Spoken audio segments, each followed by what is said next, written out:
शिखंडी अनुराग के आगे है। अनुराग यानी अर्जुन। अनुराग यानी अर्जुन, अर्जुन के आगे है। और चैतन्य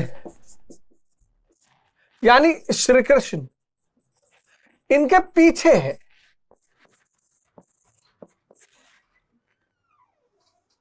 गुरु महाराज ने लिखा कि आजकल लोग क्या करते हैं, बाल छिला लिए, शिखा शीत सूत्र तोड़ लिए, आग जलाना बंद कर दिए, बोले हम सन्यासी।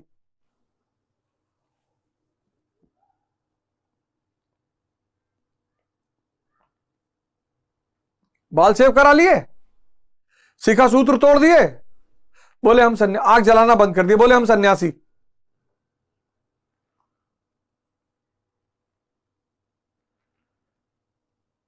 और शिखंडी ने मारा किसको? तो सन्यासी बनेंगे कैसे? क्या है सन्यासी का मूल रूप और कौन है ये शिखंडी? आपका जो महाभारत का युद्ध होगा ना, उसमें इसकी बहुत बड़ी भूमिका होगी।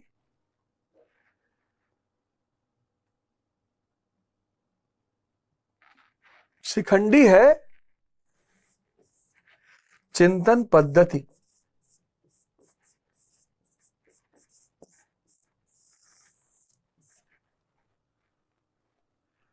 चिंतन पद्धति। अब बताओ, ये कोई अंग है शरीर का? नहीं। इसके पास अपनी कोई शक्ति है? नहीं। बस यही शिखंडी है। ना तो ये शरीर का अंग है,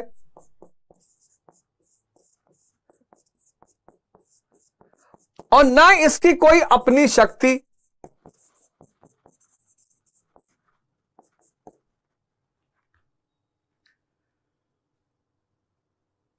ना तो ये शरीर का अंग है चिंतन पद्धति, और ना इसकी कोई अपनी शक्ति।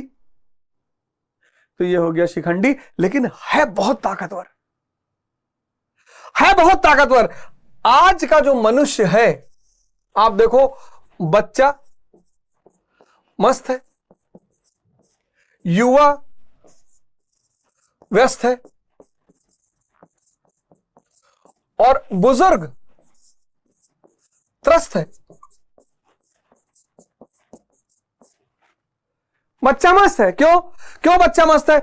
इसको भोग अभी पैदा नहीं हुआ इसके अंदर। अभी दुर्योधन विकसित नहीं हुआ इसके अंदर।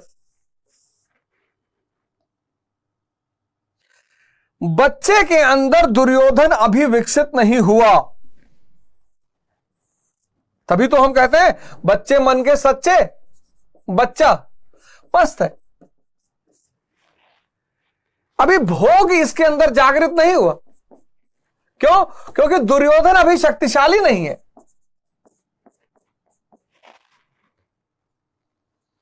अभी ये बहुत प्रकृति में नहीं भाग रहा है, बाहर नहीं भाग रहा है। अभी इसका जीवन बड़ी छोटी छोटी बातों पे, चॉकलेट पे घूम रहा है। अभी इसका मैं मजबूत नहीं हुआ है कि आपने इसको एक तमाचा मार दिया, ये आपसे बात नहीं करेगा। हाँ, ये फिर 5 मिनट आपसे बात करेगा। आप किसी बड़े आदमी को तमाचा मारिए, वो जीवन भर आपसे बात नहीं करेगा, क्योंकि मैं मजबूत हो गया है। बच्चों को क्यों सरल कहा गया? बच्चे मन के सच्चे, बच्चे परमात्मा का अवतार है, क्योंकि बच्चों में मैं ताकतवर नहीं होता। मैं यानी दुर्योधन।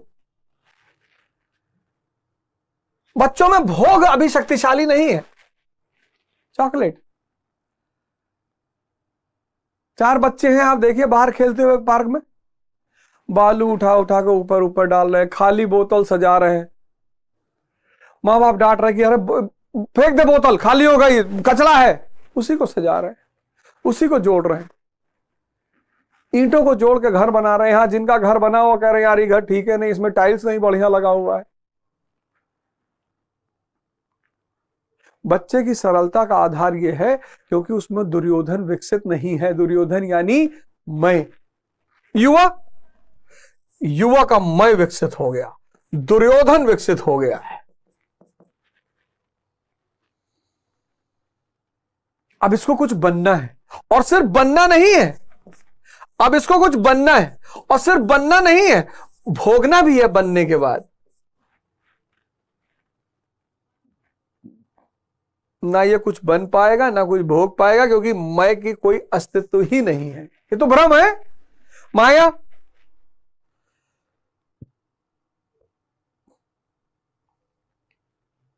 हां, अगर ये बनने का कसम खाए सेवा करने के लिए, तब तो इसका जीवन बदल जाए। आज बहुसंख्यक लोग क्यों परेशान है? बनना है फिर भोगना है। पहली बात तो बन ही नहीं पाओगे, और मान लो गलती से कहीं बन भी गए तो भोग नहीं पाओगे, क्योंकि तुम हो ही नहीं, मैं का अस्तित्व ही नहीं है। हम अपने चारों तरफ पैसे वालों को, पद वालों को परेशान देखते हैं, लेकिन चिंतन पद्धति का अभाव है, शिखंडी का अभाव है। और बुजुर्ग, इसका मैं तो और ताकतवर है।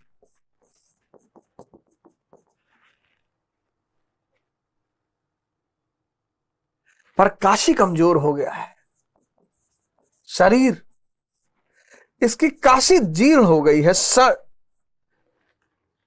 खत्म। तमन्ना बहुत है, ताकत नहीं है। तो तमन्ना होए और ताकत ना होने से क्या फायदा हो गया? फ्रस्ट्रेशन पैदा हो गया, ये रोगों का शिकार हो जाता है, आईसीयू में पड़ा है, भुगत रहा है। यही नर्क है। अगर इस उम्र में 70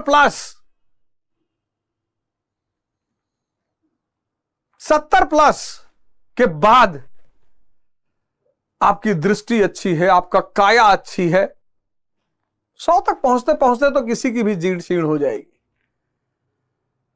लेकिन अगर काशी खराब हो जाए,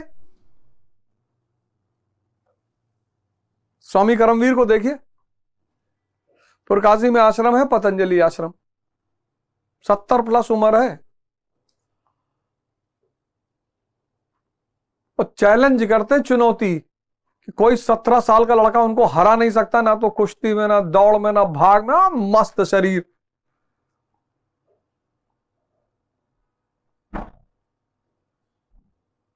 स्वामी करमवीर।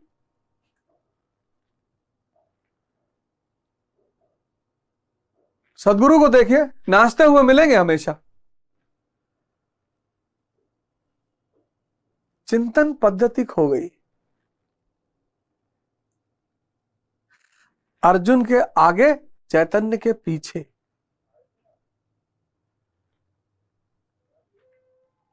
सबको एक शिखंडी चाहिए। शिखंडी यानी चिंतन पद्धति। कभी गौर किया आपने? हाँ,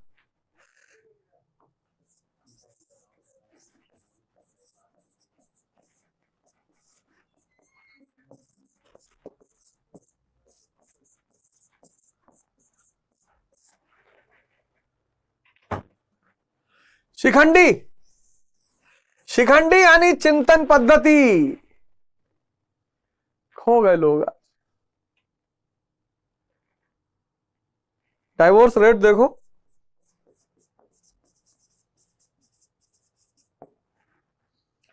डाइवोर्स रेट देखो। व्यक्ति की मां से जो उसका संबंध है, वो सिर्फ भाव से संबंध है। इसलिए व्यक्ति अपनी मां की शरीर पर ध्यान नहीं देता, छोटी है कि लंबी है कि काली है कि गोरी है कि नाक चिपटी है, और यह भाव उसको जीवन भर आनंदित रखता है। लेकिन पत्नी में वो भाव नहीं देखता।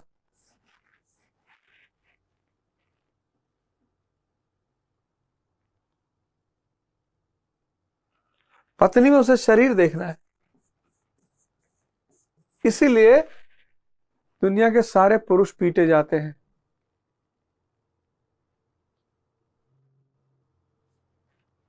जो भी पत्नी दंश का शिकार हैं, वो इसीलिए शिकार है,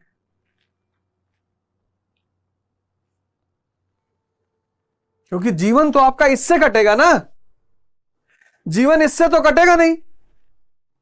नहीं तो वैश्याएं एक से एक सुंदर हैं, जाइए निकाल लाइए, किसी से विवाह कर लीजिए।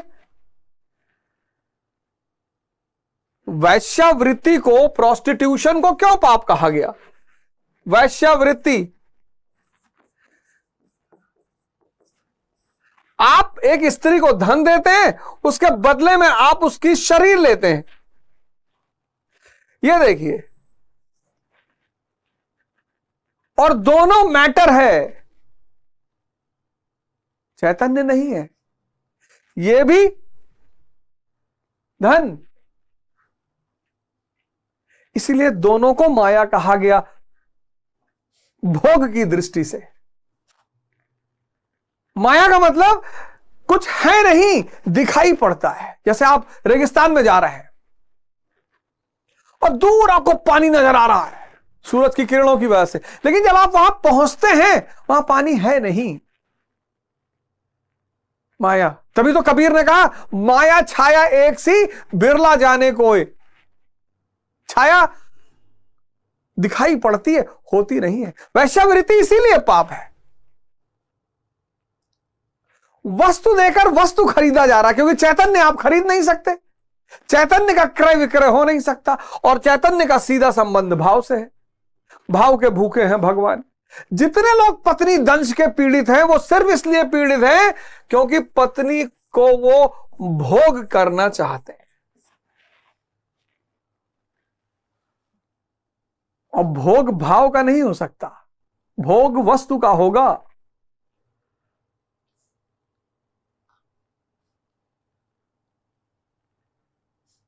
और शिखंडी मारेगा, यही शिखंडी मारेगा किसको? भीष्म को। गौर करिए, भीष्म यानी भ्रम। भीष्म को क्या है? इच्छा मृत्यु है।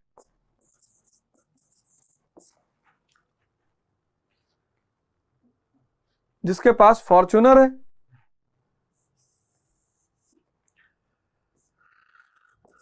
जिसके पास मर्सिडीज है, उसको रोल्स रॉयस चाहिए।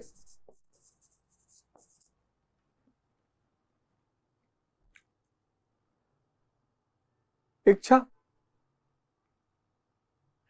जिसके पास विला है, उसको मैंशन चाहिए।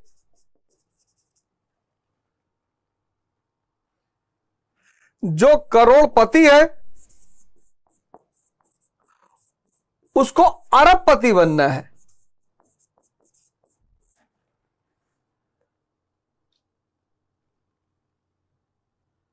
चिंतन।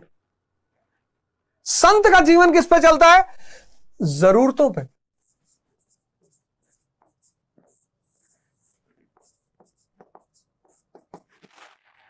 और मनुष्य जीवन किस पे जीता है? इच्छाओं पे। और इच्छाएं अनंत है, तभी तो भोग रहा है। अब गुरु महाराज के पास आश्रम में जाइए, उनके अपने नाम पे कुछ भी नहीं है, लेकिन जिन जिन चीजों की उन्हें जरूरत है, जब व्यक्ति जागृत हो जाता है ना, तो माया उसकी दासी हो जाती है। हिंदुओं ने ऐसी ऐसी फोटो बनाई, ऐसी ऐसी पिक्चर बनाई है हिंदुओं ने, अरे जिसका कोई जवाब नहीं। तो भगवान विष्णु को दिखाया है क्षीर सागर में लेटे हुए नागराज पे, इंद्रियों पर लेटे हैं, इंद्रियां उन पर हावी नहीं है। और भगवान विष्णु की सेवा कौन कर रहा है? लक्ष्मी। लक्ष्मी यानी माया। इतना दुष्प्रचार किया गया भारत की संन्यास परंपरा और संत परंपरा पे कि तुम भिखमंगे हो जाओगे, तुम्हारे पास कुछ रहेगा नहीं, और गरीब हो जाओगे, तुम्हारी कोई औकात नहीं रहेगी। जो जाग गया वो विष्णु हो गया। जो विष्णु हो गया, लक्ष्मी यानी माया उसकी पैर दबाने लगी।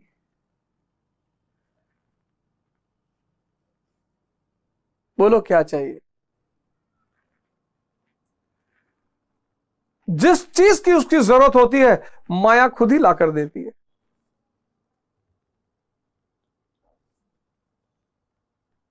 भगवान ने जरूरतों का ठेका ले रखा है, इच्छाओं का नहीं ले रखा। इसने जितने लोग इच्छा लेके भगवान के पास जाते हैं, वो सब भगवान से निराश हैं।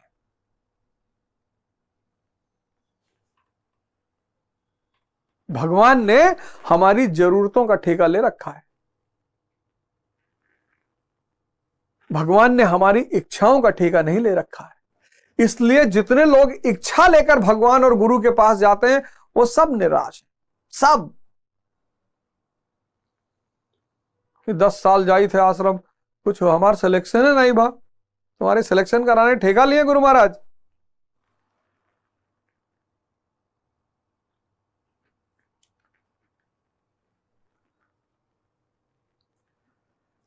अरे भारत में इतने संत महात्मा मजबूत हैं तो भारत वर्ल्ड कप क्रिकेट का काहे नहीं जीत गया? सब लोग तो आशीर्वाद दिए थे।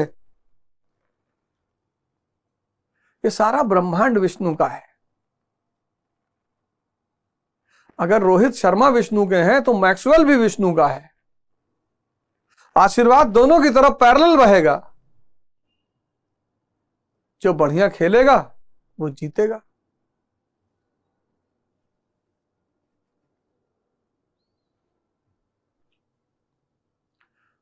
ऐसा नहीं कि भगवान सिर्फ रोहित शर्मा के हैं, कि रोहित शर्मा मंदिर गए, माला चढ़ाए, फूल चढ़ाए और रोहित शर्मा 501 रुपया चढ़ाए तो भगवान इनको वर्ल्ड कप जिता देगा। फिर तो भगवान पुरोहित हो गया, फिर तो वो धंधा करने वाला हो गया, बिजनेसमैन हो गया।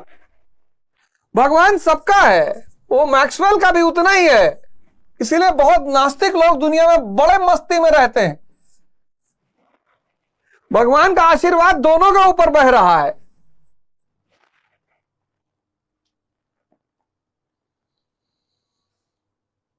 शिखंडी हिजड़ा नहीं है, नपुंसक नहीं है, चिंतन पद्धति है।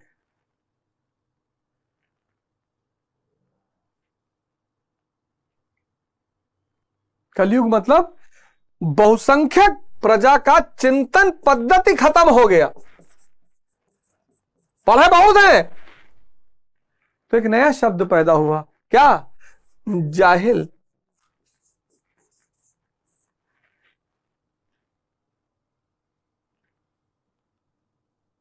ध्यान क्या करता है? इस चिंतन पद्धति को ताकत देता है।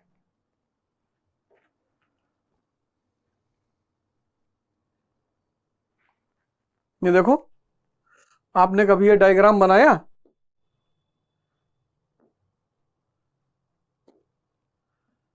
ये कि बच्चा मस्त क्यों है?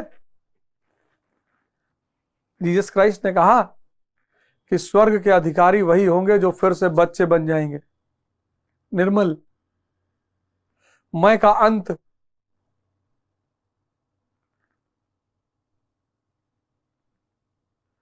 जीसस क्राइस्ट का बड़ा फेमस वचन है कि स्वर्ग के भागीदार वही होंगे जो फिर से बच्चे के जैसा बन जाएंगे, निर्मल हो जाएंगे, मैं का अंत हो जाएगा।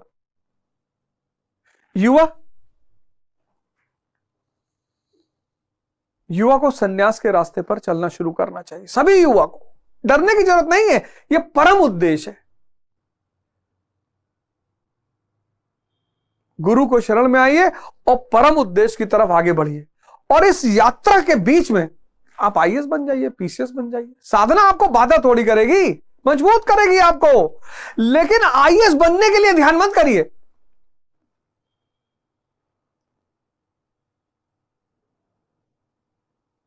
नेता बनने के लिए ध्यान मत करिए। अपनी दुनियावी इच्छाओं को पूर्ति करने के लिए ध्यान मत करिए। अपनी संसारिक इच्छाओं को पूरा करने के लिए ध्यान मत करिए। स्त्री पाने के लिए ध्यान मत करिए, नौकरी पाने के लिए ध्यान मत करिए, पैसा पाने के लिए ध्यान मत करिए। तो ध्यान करना किस लिए? परमात्मा को पाने के लिए।